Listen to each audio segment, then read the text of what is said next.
কিয়ামতে আল্লাহ তিন ব্যক্তির উপর দয়া করবে না। এর মধ্যে একজন হচ্ছে যার পায়ের নিচে টাকনুর নিচে প্যান্ট পরে, যে জামা কাপড় পরে, যে জুলাইখা কি কোনোদিন অন্তরে কষ্ট পেয়েছে? আমার বাচ্চার সাথে তো আল্লাহ কথাই বলবে না। এদেশের আব্দুল্লাহ, আব্দুর রহমান, আব্দুর রহিমরা, এদেশের জামশেদরা কি কখনো এরকম নিজের বাচ্চার টাকনুর নিচে প্যান্ট দেখে কি কখনো কল্পনা করেছে হায় রে আমার আদরের সন্তানটার সাথে আল্লাহ কথাও বলবে না, দয়াও করবে না, রে কি করলো আমার ছেলে?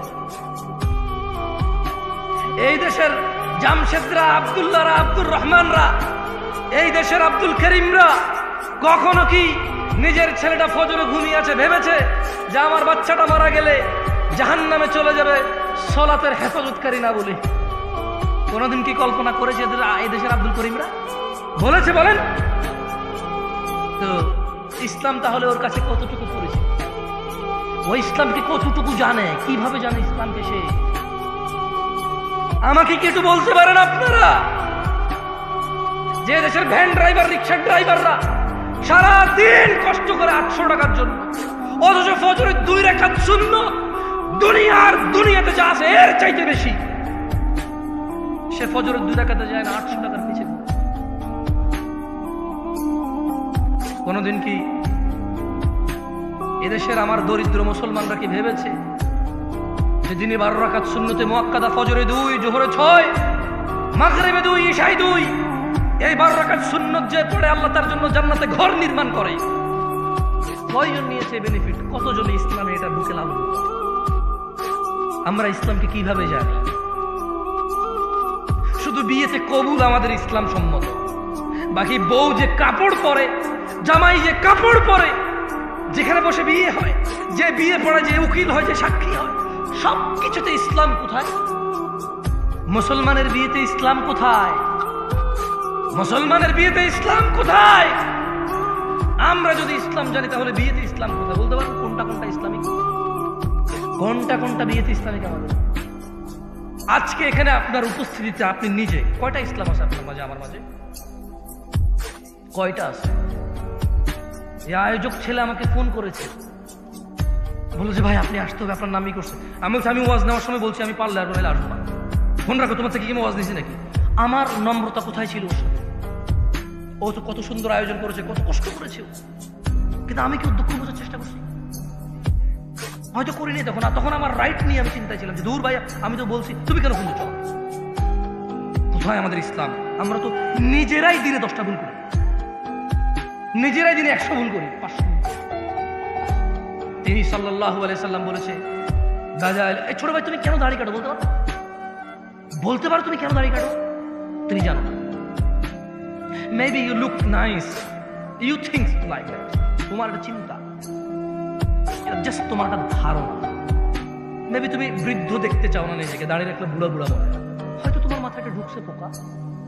Otherwise what else? মানে আর কি হতে পারে এখানে? পারপাস কি হতে পারে দাড়ি কাটা? মানে কি? জ্ঞান বেড়ে যায়, উচ্চতা বেড়ে যায়, বংশমর্যাদার পরিচয় চেঞ্জ হয়ে যায়, চাকরি হয়ে যায়। তুমি প্রতি বৃহস্পতিবার রাতে কাটো, শুক্রবার উদ্দেশ্যে করে। তুমি বিয়েতে যাওয়ার আগের দিন কাটো, তুমি বেড়াইতে যাওয়ার আগের দিন কাটো, তুমি শহরে যাওয়ার আগের দিন কাটো, তুমি বাড়িতে ফেরার দিন কাটো। কেন? তুমি নিজে জানো। ইন্নাদ-দীনা ইনদাল্লাহিল ইসলাম। আল্লাহর কাছে একমাত্র মনোনীত দিন হচ্ছে ইসলাম। আল্লাহ বলছেন, ওয়ামাখতালাফাল্লাযীনা উতুল কিতাবা ইল্লা মিন বা'দি মা জাআহুমুল ইলমু বাগিয়াম বাইনাহুম। আর যাদেরকে কিতাব দেওয়া হয়েছিল তারা কেবল পরস্পর বিদ্বেষ বশত, মানে আমার কথায় আপনার ভালো লাগে না, আপনার আচরণ আমার ভালো লাগে না, আমার স্টাইল ভালো লাগে না, কথার আন্দাজ ভালো লাগে না, বডি ল্যাঙ্গুয়েজ, হাত পা নড়ে ভালো লাগে না, দ্রুত কথা বলি বা জোরে কথা বলি বা আস্তে কথা বলি ভালো লাগে না। অথবা আপনি নিজেকে শুধু হানাফি মনে করেন বা শাফি মনে করেন, হাম্বালি বা মালিকি মনে করেন। হানাফি মনে করার পরে আপনি হয়তো মনে করেন নিজেকে চিশতি, সাবরি, তরিকত, হাকিকত, মারিফত, শরীয়ত এভাবে মনে করতে পারেন। সুফি নিজেকে মনে করতে পারেন। সুফি মনে করার পর আপনি মাইজ ভান্ডার, সারসিনা, তারপর ওইদিকে জৈনপুর, আটরশি, ফুরফুরা, আপনি নিজেকে এগুলো মনে করতে পারেন। আপনাকে একটা কথা বলি, মনোযোগ দিয়ে শুনে।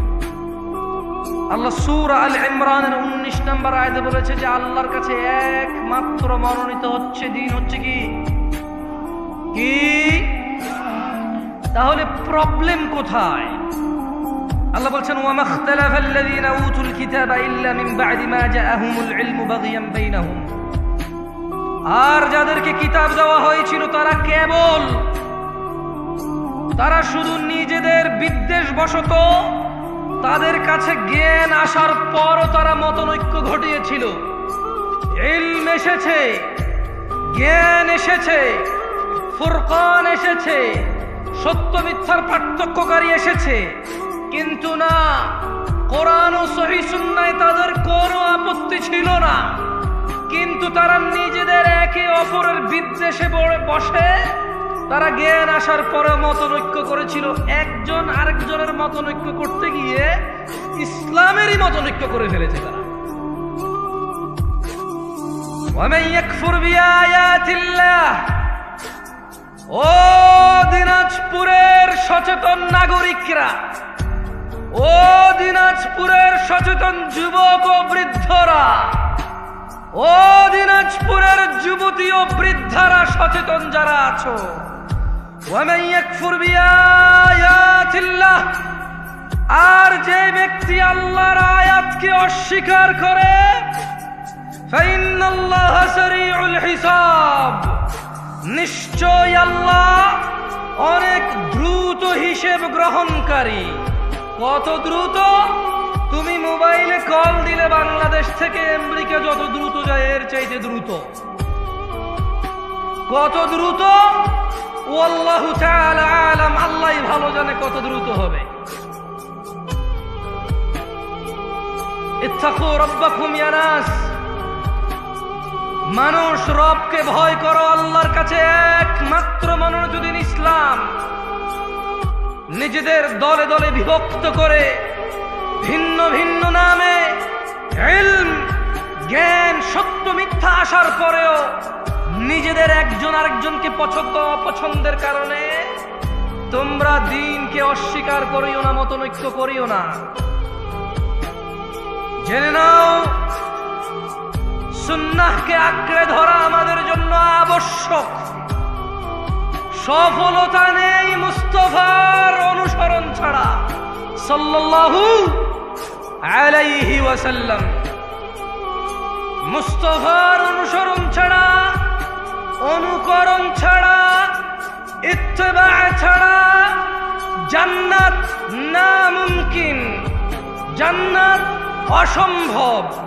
জাহান্নামের আগুন ঝলসে দেবে যার ইবাদতে মুস্তাফার অনুসরণ নেই। সুন্নাহকে আঁকড়ে ধরতেই হবে আমাদের। তিনি সুবহানাহু ওয়া তাআলা বলেন, মান ইউতিউর রাসূল, যে আমার রাসূলের ইতাআত করে, যে আমার মুহাম্মদের অনুসরণ করে সাল্লাল্লাহু আলাইহি ওয়াসাল্লাম, ফাকাদ আতা আল্লাহ, সে আল্লাহর ইবাদত করে। যে তিনি সাল্লাল্লাহু আলাইহি ওয়াসাল্লামের অনুসরণ করে, ফাকাদ আতা আল্লাহ, সে আল্লাহর ইবাদত করে। ওয়ামান তাওয়াল্লা, আর কেউ যদি রাসূল সাল্লাল্লাহু আলাইহি ওয়াসাল্লামের অনুসরণ থেকে মুখ ফিরিয়ে নেয়, ফামা আরসালনাকা আলাইহিম হাফিযা, আল্লাহ বলছে ও মুহাম্মদ সাল্লাল্লাহু আলাইহি ওয়াসাল্লাম, যদি কেউ আপনার থেকে মুখ ফিরিয়ে নেয়, যদি কেউ ভালো কাজ, খারাপ না তো অসুবিধা কোথায়? পাপে করেছে, দাদা করেছে, বড় হুজুর ফতোয়া দিয়েছে, যুগের পর যুগ চলে আসছে, সমস্যা কোথায়? ফামা আরসালনাকা আলাইহিম হাফিযা ওয়া মুস্তাফা আলাইহিস সালাম ওয়া মান তাওয়াল্লা, যে আপনার অনুসরণ করে না ইবাদতে, আমি আল্লাহ আপনাকে তাদের জন্য তত্ত্বাবধায়ক করে পাঠাইনি। তাহলে কিভাবে পাঠাইছে আল্লাহ রাসূল সাল্লাল্লাহু আলাইহি সাল্লামকে? কিভাবে রাসূল সাল্লাল্লাহু আলাইহি সাল্লামকে আল্লাহ পাঠাইছে? কিভাবে, মানে আমরা কিভাবে নেব ওনাকে? যদি আমাদের পুরো পৃথিবীর সমস্ত মুসলিম আল্লাহর রাসূলের ইতাআত বাদ দিয়ে নিজেদের প্রবৃত্তি স্বীকার করে, সেই প্রবৃত্তির অনুসরণ করে, আল্লাহ বলছেন যে আপনার কোনো দোষ নাই। ওয়ামা আলাইকা আল্লা ইয়াযাক্কা, ওয়ামা আলাইকা আল্লা ইয়াযাক্কা। এরা যদি পবিত্র না হয়, এরা যদি পরিশুদ্ধ না হয়, ওয়ামা আলাইকা আল্লা ইয়াযাক্কা, ও মুহাম্মদ আপনার কোনো সমস্যা নাই, আপনার কোনো দোষ নাই।